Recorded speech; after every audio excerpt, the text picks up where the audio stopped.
आप सभी को मेरा नमस्कार। आज हमने इस वीडियो के माध्यम से परम पूज्य गुरुदेव पंडित श्रीराम शर्मा आचार्य जी के विचारों को आप सभी तक पहुंचाने का एक छोटा सा प्रयास किया है, जिसका विषय है अन्नमय कोश और अन्नमय कोश किस तरह हमारे जीवन को प्रभावित करता है।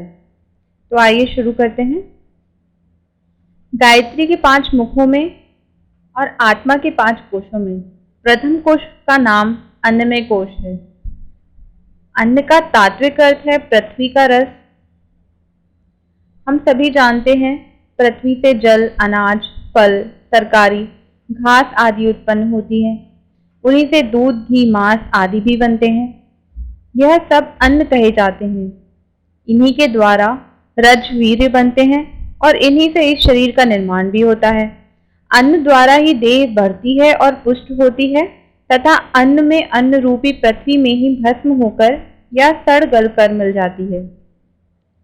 अन्न से उत्पन्न होने वाला और उसी में मिल जाने वाला यह देह है। इसी प्रधानता के कारण अन्नमय कोश कहलाता है। रोग हो जाने पर डॉक्टर वैद्य उपचार, औषधि, इंजेक्शन, शल्य क्रिया आदि द्वारा उसे ठीक करते हैं। चिकित्सा पद्धतियों की पहुंच स्थूल शरीर तक ही है, इसलिए केवल उन्हीं रोगों को दूर कर पाते हैं जो कि हाड़, मांस, त्वचा आदि के विकारों के कारण उत्पन्न होते हैं। परंतु कितने ही रोग ऐसे भी हैं जो अन्नमय कोश की विकृति के कारण उत्पन्न होते हैं। उन्हें शारीरिक चिकित्सक लोग ठीक करने में प्रायः असमर्थ होते हैं। ऐसे रोगों का समाधान अन्नमय कोश की साधना द्वारा ही संभव हो सकता है। अन्नमय कोश की स्थिति के अनुसार शरीर का ढांचा और रंग रूप बनता है। उसी के अनुसार इंद्रियों की शक्तियां होती हैं। शरीर अन्न से बनता और बढ़ता है। अन्न के भीतर सूक्ष्म जीवन तत्व रहता है, वही अन्नमय कोश बनता है। जैसे शरीर में 5 कोश हैं, वैसे ही अन्न में 3 कोश हैं, स्थूल, सूक्ष्म और कारण। स्थूल में स्वाद और भार, सूक्ष्म में प्रभाव और गुण तथा कारण के कोश में संस्कार रहता है। जीवा से केवल भोजन का स्वाद मालूम होता है। पेट उसके बोझ का अनुभव करता है। रस से उसकी मादकता, उष्णता आदि प्रकट होती है। अन्नमय कोश पर उसका संस्कार जमता है। मांस आदि अनेक अभक्ष्य पदार्थ ऐसे हैं जो जीव को स्वादिष्ट लगते हैं, देह को मोटा बनाने में भी सहायक होते हैं, पर उनमें सूक्ष्म संस्कार ऐसा होता है जो अन्नमय कोश को विकृत कर देता है और उसका परिणाम अदृश्य रूप में, आकस्मिक रोगों के रूप में तथा जन्म जन्मांतरों तक कुरूपता एवं शारीरिक अपूर्णता के रूप में चलता है। इसीलिए आत्मविद्या के ज्ञाता सदा सात्विक संस्कारी अन्न पर जोर देते हैं, ताकि स्थूल शरीर में बीमारी, कुरूपता, अपूर्णता, आलस्य एवं कमजोरी की बढ़ोतरी ना हो। जो लोग अभक्ष्य खाते हैं वे अब नहीं तो भविष्य में ऐसी आंतरिक विकृति में ग्रस्त हो जाएंगे जो उनको शारीरिक सुख से वंचित रखे रहेगी। इस प्रकार अनीति से उपार्जित धन या पाप की कमाई प्रकट में आकर्षक लगने पर भी अन्नमय कोश को दूषित करती है और अंत में शरीर को विकृत तथा चिरयोगी बना देती है। धन संपन्न होने पर भी ऐसी दुर्दशा भोगने के अनेक उदाहरण वर्तमान में भी प्रत्यक्ष दिखाई दिया करते हैं। कितने ही शारीरिक विकारों की जड़ अन्नमय कोश में होती है। उनका निवारण दवा से नहीं, योगिक साधनों से हो सकता है, जैसे संयम, चिकित्सा, शल्य क्रिया, व्यायाम, मालिश, विश्राम, उत्तम आहार विहार, जलवायु आदि से शारीरिक स्वास्थ्य में बहुत कुछ अंतर हो सकता है। वैसे ही कुछ ऐसी भी प्रक्रिया है जिनके द्वारा अन्नमय कोश को परिमार्जित एवं परिपुष्ट किया जा सकता है और विविध शारीरिक अपूर्णताओं से छुटकारा पाया जा सकता है। अन्नमय कोश के अनावरण की, उसे परिपुष्ट एवं समुन्नत करने की अनेक साधनाएं हैं। इस साधना में उपवास, आसन, तत्व शुद्धि और तपश्चर्या मुख्य हैं। शरीर की छहों अग्नियां उष्मा, बहुव्रज, आदि, रोहिता, आपता और व्याप्ति जागृत होती है।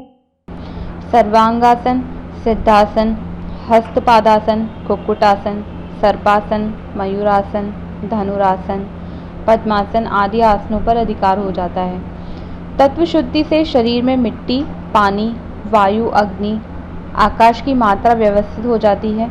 पंच तत्वों पर अधिकार हो जाता है और चारों वाणियां वैखरी, मध्यमा, पश्यंती, परा अपना अपना कार्य प्रभावशाली ढंग से करने लगती हैं। तप के मार्ग में सरलता होती है। आस्वाद, तितिक्षा, कर्षण, कल्प, प्रदातक्ष, निष्कासन, ब्रह्मचर्य, अर्जन आदि में कोई कठिनाई नहीं रहती। नेति, धोती, वस्ती, नौली, बज्रोली, कपालभाति आदि हठ योग के षट कर्मों की आवश्यकता अन्नमय कोश की गायत्री साधना से आसानी के साथ पूर्ण हो जाती है। अन्नमय शरीर में जो आश्चर्यजनक शक्तियां और सिद्धियां भरी पड़ी हैं, उनका विकास एवं जागरण इस प्रथम कोश की साधना से होता है। अन्नमय कोश की साधना से मनुष्य निरोग, दीर्घजीवी, सुंदर, सुदृढ़, आकर्षक एवं प्रभावशाली बनता है। ऐसा शरीर धारण किए रहने वाला जीव जीवन के जिस क्षेत्र में भी प्रवेश करता है, अपने प्रभावपूर्ण व्यक्तित्व के कारण सफलता ही प्राप्त करता चला जाता है। अन्नमय कोश को जागृत करने की अनेक पद्धतियां हैं। ऐसी पद्धतियों में आहार शुद्धि, उपवास, आसन, तत्व शुद्धि, तपश्चर्या ये 5 प्रमुख हैं। अन्न से ही मन बनता है। जैसा अन्न खाया जाता है वैसा ही मन बन जाता है और अध्यात्म का सारा क्रियाकलाप मन की स्थिति पर ही अवलंबित रहता है। मन भी तमोगुण और रजोगुण में डूबा हुआ है। उस पर तृष्णा और वासना के मल आवरण छाए हुए हो तो बाहरी उपायों से सुधार हो सकना कठिन है। हम देखते हैं कि रोज कथा वार्ता कहने सुनने वाले और धार्मिक कर्म कांडों में देर तक लगे रहने वाले व्यक्ति भी दुर्भावनाओं और दुष्प्रवृत्तियों का चरितार्थ करते रहते हैं। यह आश्चर्य की बात है कि जिसे धर्म का पर्याप्त ज्ञान है, जो दूसरों को भी ज्ञान का उपदेश देता है, वह अपने व्यवहारिक जीवन में अधर्म का आचरण करता रहता है। विचार करने पर उसका एक ही कारण प्रतीत होता है कि व्यक्ति का अंतःकरण, मानसिक स्वर ही वह मर्म स्थल है जहाँ से प्रेरणाएं और प्रवृत्तियां उत्पन्न होती हैं।